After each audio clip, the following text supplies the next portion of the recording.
Welcome to Jasper Academy current affairs model questions. Western naval కమాండ్లో flag officer commanding in చీఫ్గా ముంబైలో ఇటీవల ఎవరు బాధ్యతలు స్వీకరించారు? Vice admiral Sanjay Vatsayan. ఇటీవల ఏ ఈశాన్య రాష్ట్రం శాసనసభ uniform civil code UCC bill 2026ను ఆమోదించి యూసీసీ చట్టాన్ని స్వీకరించిన ఈశాన్య భారతదేశంలోని మొదటి రాష్ట్రంగా, దేశంలో మూడో రాష్ట్రంగా నిలిచింది అస్సాం. ఉత్తరాఖండ్, గుజరాత్లు ఇప్పటికే యూసీసీను ఆమోదించారు.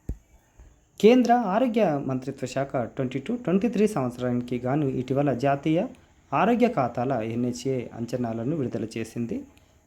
భారత్ విడుదల చేసిన ఎన్హెచ్ఏ నివేదికల్లో ఇది ఎన్నోది? 10. ఎన్హెచ్ఏ నివేదిక 2022-23 ప్రకారం భారత ప్రభుత్వ ఆరోగ్య వ్యయం జీడీపీలో 1.43%, కొత్త జీడిపి ఆధార సంవత్సరం 22-23 జీడిపి శ్రేణి ప్రకారం 1.48%కి పెరిగింది. 2013-14లో 1042గా ఉన్న తలసరి ప్రభుత్వ ఆరోగ్య వ్యయం 2022-23 నాటికి గణనీయంగా 2786కు పెరిగింది. మొత్తం ఆరోగ్య వ్యయంలో ప్రభుత్వ వాటా 2013-14లో 28.6 నుంచి 22-23లో 43.7%కి మెరుగుపడినట్లు తాజా ఎన్హెచ్ఏ నివేదిక పేర్కొంది.